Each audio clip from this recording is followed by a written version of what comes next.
All right, what is going on, everybody? Happy Monday. I don't know if a lot of you got that reference or not. It's a Bone Thugs and Harmony. It was like their second hit single, first of the month. So wake up, wake up, wake up. Cash your checks and come on. So if you don't know Bone Thugs, first of the month, go check it out. Bone Thugs probably one of the more underrated bands of that era, I feel like. What's up, Craig? What's up, Jonathan? Hope you're doing great. There you go. Zach got it. Zach came in with it.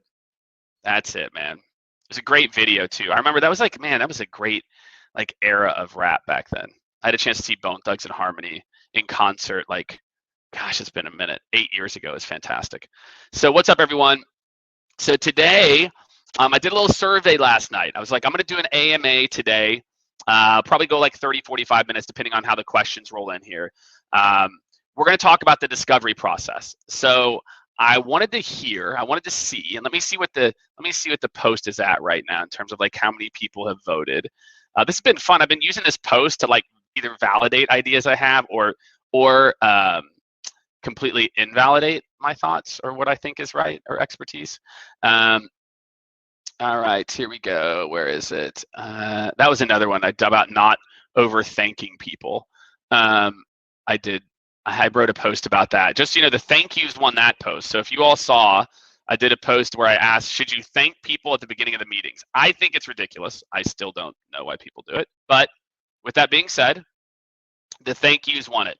So 60% out of almost 1,000 people said that you should thank somebody for their time to meet. I still don't quite get it, but you can tell me. So let me find this survey real quick of where we're at right now. So right now, as of this morning, we are at, and again, I asked the question, what's the most important part of the sales process? I asked about the discovery process, the demo, the proposal or the big meetings, or closing. And by a fairly large margin here, like I said, I was myself personally surprised here. By a very large margin here, we've got, all right, pull it up. And boom. Okay, we have 291 people that have voted. 60% said the discovery process was the best or the most difficult part. 21% said closing. 9% said the proposal or big pitch. 10% said the demo. Here, I'll drop it in here. Let me copy the link so y'all can check that out too. Here you go.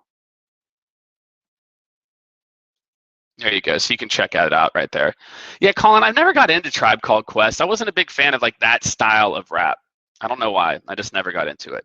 Colin, I'm with you, but the thank yous won. That's all I got to say. So you can go check it out. So I wanted to talk about the discovery process. So what I want all of you to start to do right now for me is I want you to start to drop in some of your tips or tricks. What I might try to do is aggregate this into like a bigger post, and I'll give you little shout outs for doing it.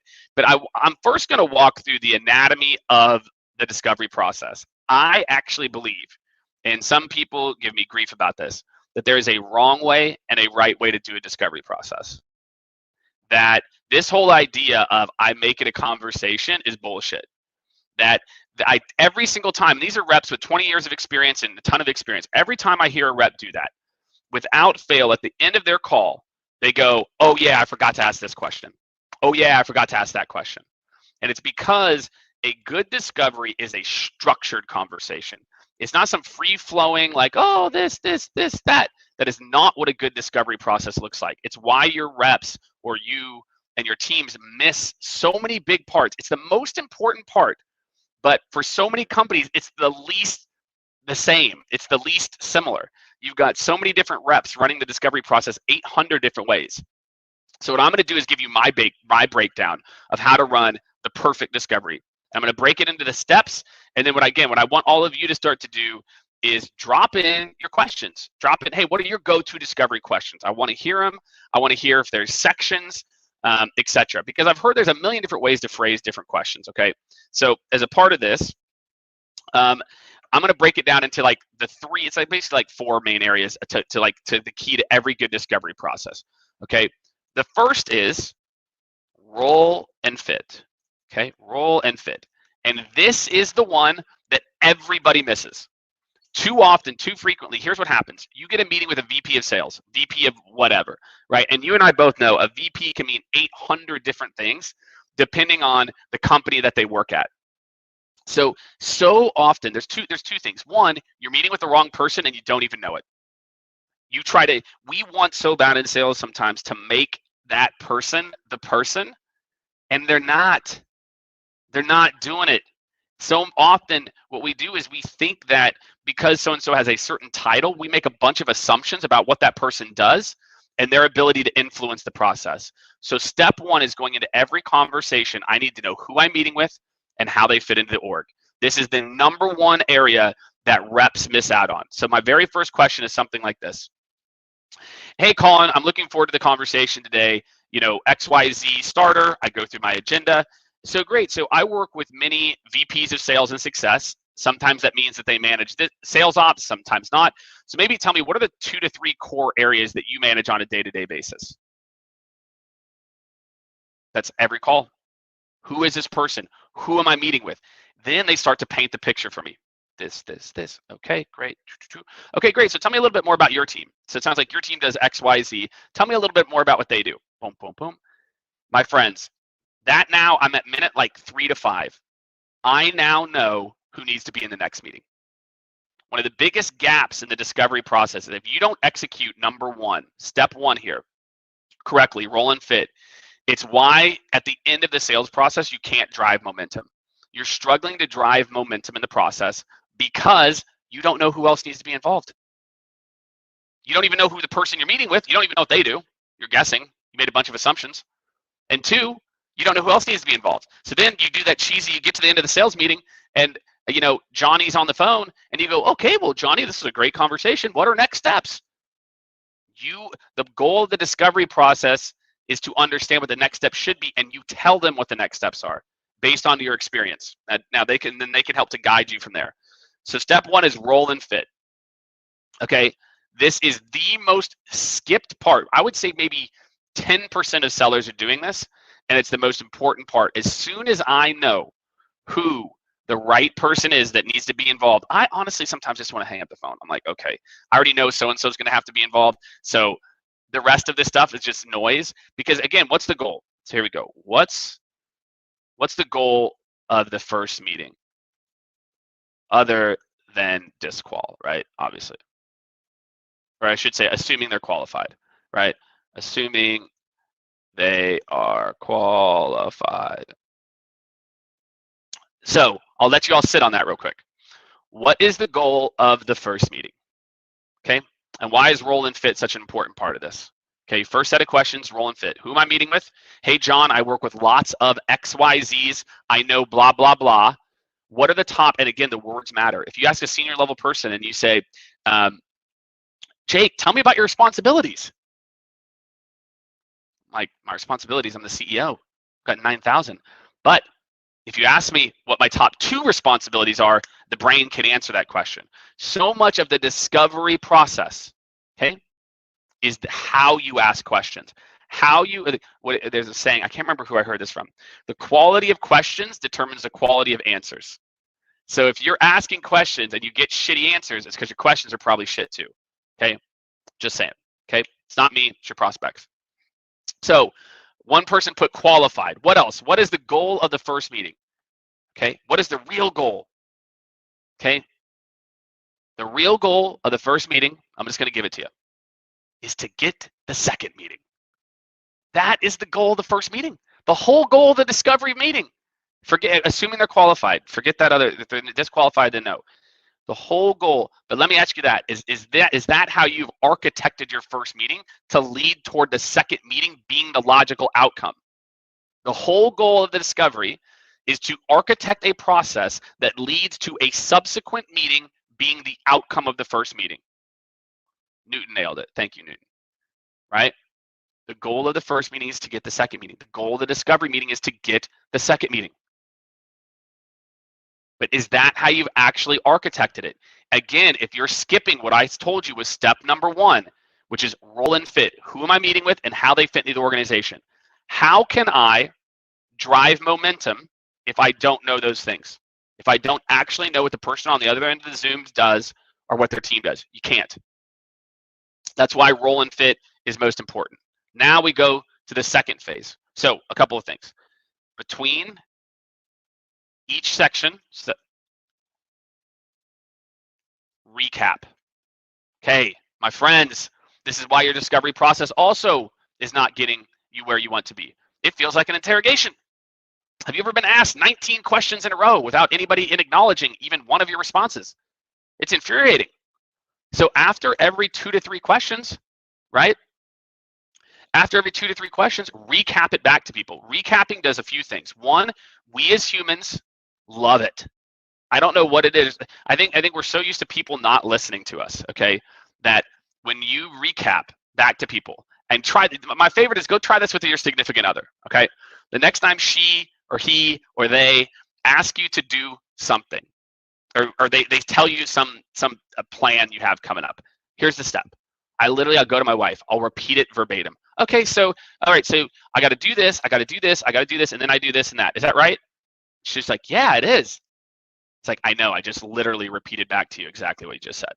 So, all right, she knows it by this time. We've been married for a while, so like she gets it now. But there's something about people feeling validated. A recap does 2 things. It makes sure that I heard correctly, and it makes sure that it makes them feel good that they're being heard too. Is this meeting just about SDR stuff or AEs?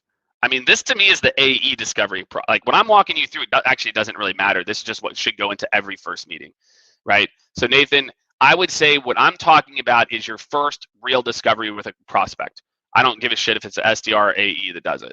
Typically, this would be, I think in today's world, an AE, but an SDR could do the same things that I'm talking about.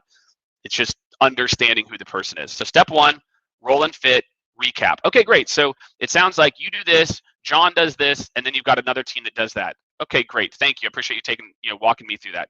Now we go to step 2. Key priorities. Okay. Now I'm gonna warn you, okay, about this one. Key priorities. High level for the department or organization as a whole. Okay. Now, here's what happens in a normal discovery process, okay? You ask one question, like that question about roll and fit. Tell me the top 2 responsibilities and who else is involved. What do they start to do? They start to give you everything. Oh yeah, so I do this and I do this. Oh, my sales ops team, they do this and this, and we already use outreach and we do this and this, and they start to give you all this additional information. But guess what? I'm not ready to talk about any of that shit yet. So guess what I do? I write it down. I go back down to tools, outreach, Salesforce, sales ops has a vacancy, nobody's there. I write this stuff all down. My friends, the worst way to run a discovery is you hear one little thing, and you take the rest of that meeting, you just throw it out the window, and you go, oh, they said they use so-and-so, or they've got this challenge or this thing, and you jump ahead. That is why I say there's a right and a wrong way to run a discovery. If you are an expert interviewer, right? Go watch them. Go watch the best of the best interviewers. You'll see they don't get caught up in rabbit holes. Now they'll ask follow-on questions, but they have got a structured process they run. Every great interviewer does. But yet you're so fancy running a sales call, you're just winging it. I'm going to go over here. No, be an expert interviewer. That's what I am. I'm an expert consultant. I know the order of operations to ask the questions. So I write all that additional information that you gave me down, and I'm going to use it as lead-in to those sections when I'm ready to get to those sections. So the next set of questions after roll and fit are this. Okay, I'm going to assume we're meeting with a mid-level person here. So Nathan, to answer your question, I'm a AE meeting with a director level person. There you go. Okay, director level AE. That's my role. That's what I do. Okay, next question. Okay, great. So John, I appreciate you walking me through XYZ. Now let's talk about, I know that you're in operations. What are the top, and again, listen to me do this again. I did it before when I talked about the responsibility. I'm going to do it again. If you ask a mid-level or senior person, so great, so tell me about your priorities for this year. Dude, my priorities for this year? I've got 9,000 priorities, idiot. Like that is what they're thinking. When you ask a mid to senior level person, what are your priorities? It just shows you have no clue. You don't even belong in the conversation. Now, small tweak. Hey, Jake, what are your top 2 priorities for the rest of Q1 looking into Q2? That is an easy, our brain, when we hear big things, our brain just starts jumbling. Like, but when you say 2 to 3, it trains my brain to go to what's most important. And that's what I need to know. It doesn't even have to do anything with my project or what I do or what I sell. If your top 2, so if I sell a sales software, for example, and your top 2 priorities are, we're putting in place a new CRM, we don't have a CRO, and we're looking for a CRO, and we don't have a head of sales ops, and so we're looking for a head of sales ops. My friends, where do you think your sales tech is on the priority level? 72, that's right. You are priority number 72. And too often, again, we get happy ears. We hear things like, let's say I sell a sales tech example. You know what? Feel free. Tell me what you sell, and I'm going to use your example. I'll run a discovery process with whoever your buyer is. Put in a target job title and what you sell. I'll use you as the example going forward. So I then am going to dig in. I'm saying, okay, so you're putting in a new CRM. Okay, that's obviously a big deal here, John. Let's start there. And then what I do is I go through and I go deep on each one of the top priorities. Because guess what? They're putting in new CRM. That could be one of 2 things. It could mean they're evaluating other tools, or it could be that they're completely swamped. So I need to understand where this company is. Great, so you're putting in a new CRM. Are you also using this time to start to evaluate your tech stack a little bit? Okay, tell me more. Okay, you're not. All right, well, tell me more. Why not? Etc. Okay, number 2, priority number 2 is hiring. Sounds like you've got a VP of sales and a VP of ops. Okay, so tell me, right now, are all your key projects on hold? Or are you still moving forward with more mission critical elements? Again, I haven't even talked about my technology. Even though they told me they use a competitor and they talked about blah, blah, blah, blah, blah, I haven't mentioned any of that because I want to talk high level priorities. Okay, so it sounds like this VP of sales, okay, all right, and a VP of ops. Well, what if I could use my network and get my VP of ops in there, who's already the VP of ops that I know from a different company that, could help to put my software in, right? Too often we get so focused in the discovery process on getting to the demo, getting to the product, getting to talk about what we do or the questions. I don't care about any of that shit. And I don't know when I was like 26 or 7 when I figured this out. It is boring. I sold job postings. I worked at Career Builder. You know what's boring? Selling job postings. You know what's amazing? Helping organizations grow. So I figured out very early, my job as a seller is to solve business challenges, not to solve tactical details. And that's why I got to meet with senior level VPs in my 20s and CEOs of publicly traded companies in my 20s. And for all of you, it's because in the second section, key priorities, you make it about your product. It's not just about whatever their top priorities are in that group. That's it. So again, and then my follow-up there is once they say priority 1, so here's how I do the follow-up. Priority 1, tell me more. After each priority, you're going to go through each one, and then you're going to come back to the next priority. After each priority, you go, okay, why now? And there's a verb. I'm just going to shorthand this. Why now? What's the impact? Timeline. Okay, great. So you mentioned right now that you're doing a CRM overhaul. Why? Why is that now? Like, why did you all decide to do that right now? Okay, well, we're doing this, we're doing that. Okay, great. Okay, so tell me, what's the impact? Like, what are you hoping to see? And then I might get that. They might see, well, we're hoping we're going to get better rep adoption or something. And guess what? I solved for that thing. Okay, so was rep adoption the #1 reason that you picked your CRM? It was. Okay, boom. Now maybe there's a little opening here. But again, I'm not going to jump to it. I'm not going to jump to like, oh, well, tell me more about what you're doing for rep adoption. No, just be patient. Just wait. I'm in this section. I'm just trying to understand this person's priorities. I'm not trying to sell them shit. So many of you, the reason that you're losing deals is you jump ahead. You're jumping ahead. You're trying to sell too soon. So step one is roll and fit, recap. Step 2 is priorities. And then I want you to go at least 2 layers deep on each priority. Right, so each of you, I want you to really think about that, and that's how you do it. Oh my gosh, such a great pitch here. Dude, come on, man. This is just hilarious. This dude, all right, man, let's get rid of that. Delete. Bye. Come on, dude. If you're gonna pitch, make it relevant to what we're talking about.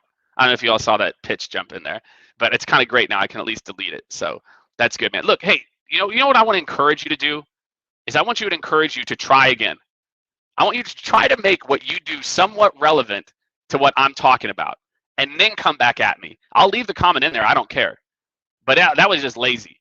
So let's see, Mr. Hawk, I want you to do it over again. Let's see if you're going to do it. Put your pitch back in the comments, but make it actually relevant to what I'm talking about, right? And that's the whole point of everything we're talking about here. So anyway, Claire, I had to let him know. Sorry. So going back to this. So then after I go through key priorities, then what do? What do you do after step 2? What did I just, step 2, after step 2, after step 2, recap again. After the key to a good discovery is after if I've been talking for more than a few minutes, 2 to 5 minutes, recap. Got to keep them engaged. Okay, great. So here's what I heard, John. Right now, there are 3 key initiatives within the sales organization. You're trying to do this, you're trying to do this, you're trying to do this. This one's most mission critical for these 3 reasons. This one is this, and this one is this. Is that right? And I'm telling you, all I'm doing, my friends, I cannot tell you how many times I'd have newer reps that would listen to calls with me, or even when I was on the floor, I would put the phone on mute and I would go, watch this. I'm going to repeat back exactly what he just said, and I want you to watch his reaction. Okay, so John, so it sounds like you've got these 3 priorities. This is this, and and you'd hear him go, yeah, Jake, that's it. You nailed it. And these reps are like, what? Like he literally just repeated back what this dude said. I'm like, I don't know. People just like to hear what they said validated. And so that's why the recaps are so important. Okay, so now I've covered who this person is, and I've covered their priorities. As a part of that is, well, 2 and 3 can be combined because it's really about their current priorities and ideal state. So again, as I go through those priorities, I'll probably also talk about, again, and you kind of heard me do it a little bit where I said, like, why are you implementing CRM? What's ideal state for you? So it could be like 3 is ideal state for each priority. Priority. Okay, now again, you can combine that with step 2 sometimes, just depending on how complex it is. The more complex it is, the more you're going to need to elongate your discovery process. The more transactional it is, the less you're going to want to do it. But again, I wish I could draw on this, but it's like, what I want to know is understand about, like, where are they at today? Where are they trying to go? What are they doing to get there? And that's what I'm going to get to next, okay? Then after ideal state, I'm going to again recap. And then 4 is, what are you doing today to get there? Okay, that's it. So what are you doing today to get there? Okay. So I say, so great. So you mentioned these priorities before. It sounds like rep adoption and data is a top priority. Is that what I'm hearing? You know, like, is that what you would say? Okay, again, why is that a top priority? Okay, what else are you doing today to make sure that you get the data that you need to be better at forecasting? Well, I'm doing this, I'm doing that, etc. You know, blah blah blah. I'm doing this and that. Okay, great. So now I've got their current state. I want you to keep in mind, I still have not talked about anything to do in my discovery process. I haven't pitched anything. I haven't said, oh yeah, we can really help with that. Well, right? I haven't said any of that shit. I haven't said, like, oh yeah, that's great. Yeah, no, actually, that's oh well, blah blah blah competition. No, a discovery process. I don't know how I was able to do this, because there was definitely a point in my sales career that I was not as good at this. But I really viewed my job as to help this person. And in order to help this person, I just needed to go deep on understanding their needs, what they're going through, where they're trying to accomplish, and forgetting that I even sell for a company to the side. And so what I can do then is I can stay focused on learning. That's what it is. That is because I have the other thing, there's a couple of things why I'd say that there's a right and a wrong discovery process. If you don't have a process to follow and key steps where I go from roll and fit to key priorities to ideal state to what you're doing today, you're always thinking about the next question to ask. Or you're going down a rabbit hole. We as human beings, we cannot multitask. Just go Google it. Humans, we suck at multitasking. So right now, you cannot actively listen. And I mean with all parts, my ears, watching them on the video, my eyes, you know, I can't actively listening if in the back of my mind, I'm like, what's the next question I got to ask? Or I then go jump to the next question, and then I'm thinking about the next. That is what causes this discovery process to be such junk, right? And so for me, again, as I go through this, let's see. Yes, Brandon, this will be available, so you'll be able to watch it later, no problem, man. And let's see, Katiana, hi Jake. A lot of meetings take place. It's a good idea to recap during the conversation. And yes, for sure, I'll jump on that one too. I'll talk about recap after the call, like once I get through the questions part. So the last thing, again, is I'm focused on the call. And the reason that you need a framework for your discovery is so you're not always thinking about the next step. I want to be present. I want to be focused. I'm not on my email. I'm focused. I'm listening. I'm listening with everything, my ears and my eyes, right? And that's really important, especially in this video world. I'm listening. I'm watching. Man, that dude is typing right now. I see him. I see you typing, John. You know, if I hear, oh yeah, clickety click. Guess what? That tells me he's not engaged. So I need to start to pull out some rabbits out of a hat or something. Get this guy pumped up. Okay. So that's my next step of questions. Okay. So it sounds like here's where you're at today. Here's where you're trying to go. You're doing this. What are the gaps? And that's it. You're at point A, trying to go to point C. You're doing B to get there. What are the gaps? That's where I live. And again, I think I don't know Keenan's methodology. This is something I've learned 15 plus years ago. But the key is, another thing I want you to understand is if there are no gaps, there's no deal. If they're like, yep, everything's good. Yep, all good. Right? Yep. Oh, nope, that's great too. Right? Oh, this is amazing. Sure. Yeah, that's amazing. You know, so I think then I'm like, okay, look, man, it sounds like everything's great. You're doing this, you got to plan for that. You're doing this, you got to plan for that. You're doing that. Let me just tell you a little bit about what we do and where there might be some areas of operation or areas of opportunity. Right? So again, this is the process, right? This is how a good discovery process runs, and it runs like clockwork. Because here's the thing. I am never competing against the competition. I am only competing against if they will let me help them to solve a business challenge. I don't sell, like, again, I'll go back to when I was at Career Builder, or even when I was a VP of sales at Glassdoor. We didn't sell job ads. We didn't sell that. We sold scaling your engineering department. We sold opening a new office in Raleigh. Right? We sold business outcomes. And if you don't understand broader business challenges, you are always going to be stuck competing against the competition based on features. Right? So again, I want a lot of you to think about that process. If you are having business conversations versus strategic, tactical, I'm going to help this department, that is why you're not getting the big budget, right? It's why you keep getting kicked down, right? You go have a meeting up here, but you're talking about admin features. Guys, if you're asking questions on your first few calls and there's a senior exec and you're asking like, oh, great, who's the administrator for blah, blah, blah. Immediately a decision maker's like, ugh, okay, great. Hey, just get, oh, hey, that's Kevin. Hey, Kevin, I've got to hop. Can you take the rest of this? Later, Jake. Right? So I think too many of us, again, there's a right and a wrong way to run a discovery. Roll and fit, key priorities, ideal state. What are you doing to get there? That's it. That is how every single one of you should be running a discovery process. Let's see. Zena called it excellent going through the commitment meter. I don't know if it sounds familiar. And that's my point. That's why we get into, we do a lot of sales methodology work at Scaled, right? And these companies that sell like command of the message. I don't know how many of you know command of the message. It's a force management. Or there's gap selling, or there's this.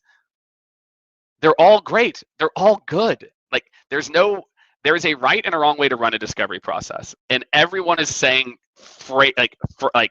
versions of it. It's why when people get so locked into like, we have to have the Sandler pain funnel. I'm like, it's the exact same thing as this. They just call it this versus that. So for a lot of you, again, like you can use this framework all over the place. It's a great way to just go through a project management process. You know, if you become a consultant, if you want to be a great project managers do the exact same thing. Great. Let's understand the team. Let's understand where you're trying to go. Let's understand what you're trying to get there. This technique, my friends, is going to work for you like in a million different ways. So what I'm going to do now is I'm going to fast forward. So the second most important thing that people called out was they called out closing. And a couple people made the comment, and I'll agree with it 100%. We'll have big sales teams that come to us and say, Jake, look, we need help closing. I said, okay, great. Let's go talk about your discovery process. They're like, no, Jake, we need help closing. I said, I know, let's go talk about your discovery process. The reason, what I did in my sales process is I reverse engineered the outcome. Again, my whole purpose of my first meeting was to get the second meeting. So now, coming out of that discovery process, I know who needs to be involved, and I know their top priorities. I don't need to sit there and ask them what are next steps. Why are you asking people what next steps are? Right? Nicholas, I'll type it in here. So that's it. Role and fit is the first set of questions. Then it's key priorities. But again, I want you to, I'm going to type key priorities, but I hate that I'm typing key priorities. And go deep, not tactical. 3 ideal state for each priority for current strategies. Oh, there we go. Andy, yeah, Andy, go get it. Yeah, that's great. All right, I'll wait in case Andy goes in there and just like nails it. Priorities. Yeah. Andy's got it. There you go, Andy. Come on. 2 more. Current plans to get there. All right, cool. All right, I'll go ahead and after Andy nails it. So the next thing I'll talk about is how to end the meeting. Actually, you know what? I'm going to talk a little bit about how to run a really good demo, even though very few people, I was really surprised. Only, let's see, what percentage of people said the demo is the most important? 10% of people said the demo is the most important part. Here's what I would say about a good discovery process is the demo might not be the most important, but if you mess it up, it's going to tank your deal. So many people don't realize this. Your first call with a customer, and I'm talking $1 million deals. I'm talking big deals too, not just tactical deals. Your first interaction sets the tone with that relationship. When you come in super, what's the best word? Like overly gracious, and you turn over all the power to them to drive next steps, you've already lost. Now you're playing their game. And you know what? Andy nailed it. I was going to put mine in there. Andy, let's give Andy a big clap hands here. Love that. Nice work, man. Someone was listening. I appreciate it, Andy. That guy didn't come back. I was really hoping that guy who left the comment would actually come back and be like, look, all right, Jake challenged me. I'm going to go make it happen.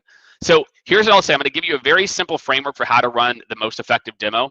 Step 1 is every single one of you as sellers needs, and I learned this from a guy named Dave Govin. So shout out Dave. Dave used this vernacular for the first time, and it just immediately clicked. It's called a level 1 and a level 2 demo. A level 1 demo is for decision makers. Okay, that is where it's like a 5-minute high level on what we do and how we solve and the challenges we solve. Why? Because that's all they need to see. They're not gonna go, they don't need to see the rest of it. That's somebody else is gonna use the product. Level 2 is for your end users. That walks them through more of the day-to-day, the utility. So all of you need to have a level 1 demo and a level 2 demo. The next thing is I want you to think of, instead of the word demo, I hate the word demo. When I was the head of sales at Glassdoor, I banished the word demo. You couldn't use it, because it just brings to mind this like one-size-fits-all grossness, right? So I call it matching. So instead, if you can't say, John, you said this, here's how we solve it, you probably shouldn't be talking about it. My friends, this is one thing that's always baffled me. What's the point of asking all these questions if you're just going to go and do a one-size-fits-all demo anyway? Let that sink in for a second. What is the point of asking any questions if when you start to talk about your product, you don't use any of the information in it? Let that sink in. Matching. If what comes out of your mouth isn't, you just told me this, here's how we solve this, then you told me this, here's how we solve it, that's why your demos suck. That's why I get hit. The good part is you only solve for like 5 things. So if like this customer, I'm talking about 137, this customer is like 246, this customer is like 17. So like I can still go through my demo the same, but where I stop is 100% dependent based on their answers. Really simple. So let's see here. So Daniel, I'll take this question now. So that's the demo, and then I'm going to wrap up talking about how to drive next steps, because that's the key to this first whole meeting stuff here. So Daniel Falcone, this is a great question, man. Is there an incumbent? Do you ask what's currently working or what they really like about their current supplier? It depends. It depends. Let me tell you, I'll just go back to equate it to my world. So I'll go back to my like jobs world. So back when I was a VP at Glassdoor. So, or even for any of our clients, it's the same stuff. So like, let's say if they're like, yeah, Jake, we're using Indeed and we're using LinkedIn sales solution or LinkedIn's recruiter licenses. How I would phrase it, again, it goes back to I probably already wrote down those questions. Let me see here. Let's see. Yep. Food is outside. My wife just texted me. We ordered food. Yep, food is outside. I would phrase it like this. So here you go, Daniel. This is how you phrase it, right? So guess what? You already probably told me this ahead of time, okay? I say, great, so it sounds like you're using Indeed, and that's primarily you're doing this. You're using LinkedIn for XYZ. What are the top 1 or 2 challenges that you're still having from your work here? Or what are the top 1 to 2 gaps that you'd like to see solved, this quarter or next? So again, I focus more on the gaps. Like, great, and I always compliment my competition. I always do. Indeed, hey, that's great. Look, Indeed has got a ton of reach. So I get it. I get it why you're advertising there. LinkedIn obviously has like the best from like a search, whatever. So what are the gaps? What are the top 2 or 3 areas? You mentioned you're doing this. What would you like to see differently? And then what I do here, man, this is such a critical. If you're going to pay attention to anything I've said about this, Daniel, this is for you too. I listen really closely to see how big of a problem it really is and how big that gap actually is. Because if I hear and they go, yeah, we're just looking to expand our candidate pool a little bit. You're out, yeah, we just like to get a little bit, different type of audience, or, we're not getting quite enough candidates. Okay, quite enough could mean like our house is on fire, or there's a small gap. So my friends, what I think I was really good at sales, I grew up in telesales. I actually did a post about my career trajectory or trajectory waves this morning, so you can go check out my career trajectory. But one of my jobs I had in college that was probably the most pivotal was I did telemarketing. And so telemarketing, I only have my ears to listen, right? I can only, and so I got really good at hearing tone inflection of like, yeah, okay. So when people are like, yeah, no, it's a gap, and my brain just goes off, and I'm like, that doesn't sound like it's a real gap. That's not how someone said when something's really an issue. If I'm like, hey, you're not gonna be able to pay rent, you're like, yeah, I know, but there's a, we'll figure it out. Versus, I know, yeah, it's an issue. We just say it foundationally differently. And I'm telling you, if you can't, and this age of digital selling, it's for all my sellers out here. If you don't get good at the skills that I'm talking about right now, next 5 or 10 years are going to be rough for you. You've got to learn how to listen with your ears, listen with your eyes, listen with your ears, listen with your eyes. And so that's what I could do. I could do a really good job of when I asked that question about the gap. Yeah, no, we'd like to see a little bit more. That to me meant, okay, there's not a big enough gap here. I need to go see if there's something more here. And I'd ask the follow-on question, ask the follow-on question, ask the follow-on question to see if there's really a challenge there. I'm trying to find the truth, not whether they're disqualified or qualified. What's the truth of the matter? And I think we've forgotten that the discovery process is supposed to be a discovery process, not a qualification process. I am truly just trying to discover the lay of the land and what's happening to see what's the right opportunity for this person and then help to guide them down that journey. That's my job, right, as a salesperson. So the last but not least, the thing I'm going to leave you with, so I told you about the demo, matching. If you can't say you said this and then this, you're probably talking about the wrong stuff that they don't care about. The last piece I'll leave you with is how to end the meeting. Okay, this is probably when I talk to teams and whenever we consult with teams, it's probably the biggest gap that people have. They're saying, Jake, meetings are getting pushed, deals are getting pushed. And I'll tell you, there's a very specific reason why that's happening, is you're not driving next steps. And I wrote a post about this too the other day, and it was called like eliminate the I would love to BS. Okay, eliminate the I would love to BS. Okay, when you say I would love to, whether you realize it or not, you are making it sound out of the ordinary. You are. I'd love to go do this. That makes it sound like it's not normal. What I became the master of, and again, what I train my teams is, here's what happens. And all of you know this. If you've been in sales and you've ran hundreds of sales calls or thousands, you know exactly what I'm talking about. There's that moment at the end of the demo or the pitch or the whatever you want to call it, where you're like, great, so do you see how this is going to help you? They're like, yes, okay, I see how it's going to help. Great, that's amazing. Then there's a pause. And one of two things happens. You fill the pause, or then what ends up happening, if you don't fill it, they'll fill it. And let me tell you what they say every time when you let the customer fill the pause. Here, you ready for it? Here it is. Okay, yeah, no, Jake, this is really great. I appreciate you taking the time and walking me through it. Yeah, this is really cool. My friends, how about this? I'm gonna throw out a wild card. If you start to equate, this is really cool, this is really interesting, wow, this is awesome, with anything good, you've lost. When I hear that, I'm like, oh, here it comes. They're not sold. They're saying that so you feel good. They're saying, wow, this is cool, this is interesting, this is awesome. Why? Because they're about to ghost you. And they're going to tell you, then here's the next line after they say it's cool, awesome, and interesting. Yeah, can you send me some information? Yeah, this is really cool, Jake. Yeah, and then I'll circulate with the team internally, and we'll get back to you like next week. And then you believe it. You're so delusional, you believe it. At what point do you get fed up? My friends, the circulation means it's archived when it goes to their inbox. When they say it's cool or interesting, it's because they're too polite to say, they're like, this is interesting, but it's not like mission critical. The worst outcome, are you ready for it? This is the punchline.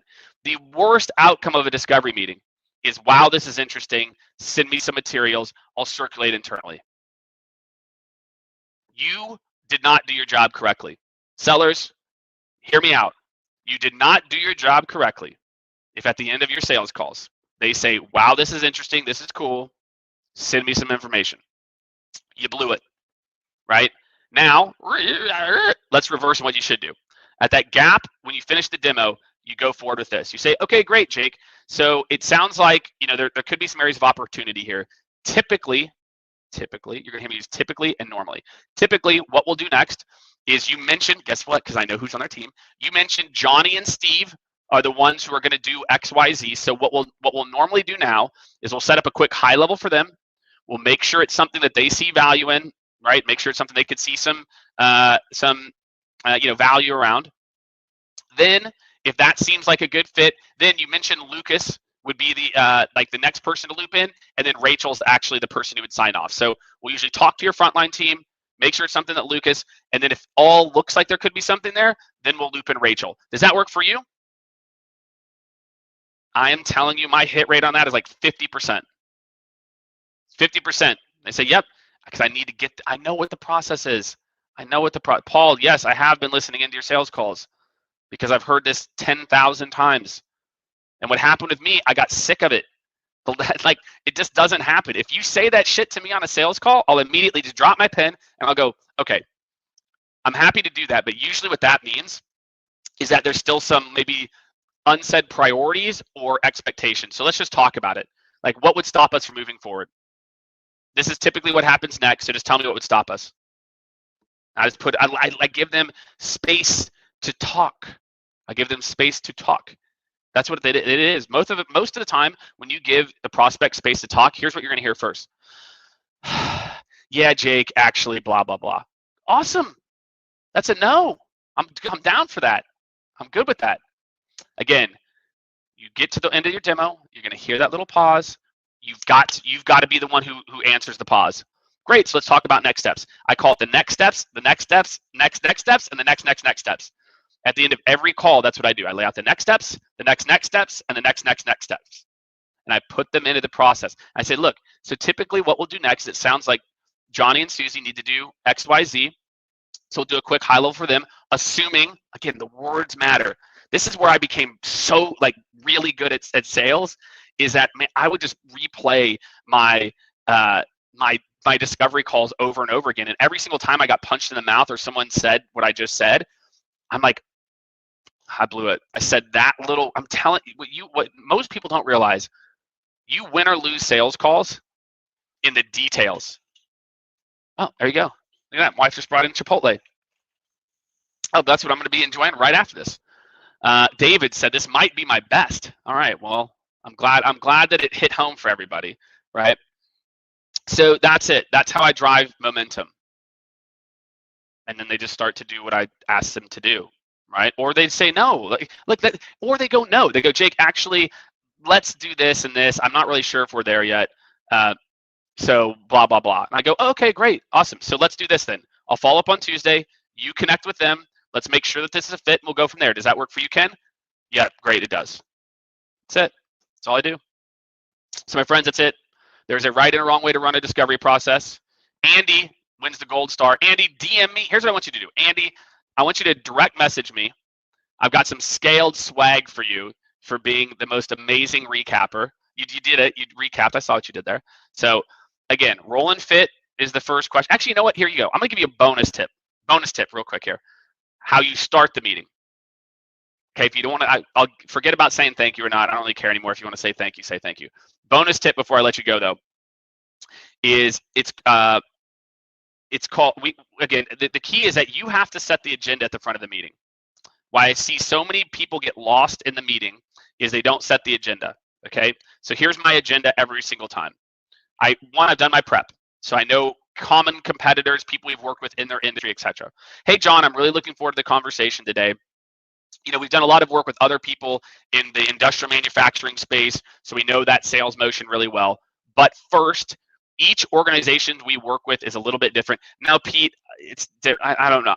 The upfront contract to me always comes off cheesy, but Pete, you can tell me if it kind of sounds like that. So, but first, so hey, I've done this research. We work with these people, but first, each organization we work with is a little bit different. So what I want to do is take the first 5 minutes. We're going to walk through just a little bit of the nuances of what you do, and then this is where Sandler gets into the upfront contract. All I say is we're going to spend 5 to 10 minutes understanding some of the nuances of what you all do. Then we'll spend a bulk of the time talking about what we do at XYZ, and if it seems like a fit, then we can talk about next steps. Does that work for you? That's it. And then that way they know what's coming next, etc. But you have to have a strong agenda. So that's my bonus tip. I don't know if that's how Sandler does it. I've never sat through a Sandler training. I'm sure it's lovely. So that's it. Set the agenda up front. Discovery call, role fit, priorities, ideal state. What are they doing to get there? Your demo, matching, right? Can you say, you said this, then you do, therefore, here's how we help you with that. Then you said this, here's how we help you with that. And then are you driving momentum and driving next steps? That's all I got. My friends, happy Monday. Happy first of the month. Whew. Need to go take a break. Need some water. Someone send me some water right now. This is good. Some great stuff in here. So do me a favor. You can tag your team in here. You can tag folks in. Just comment in. Anybody needs to hear it. Hopefully it's helpful. And have a great rest of your week.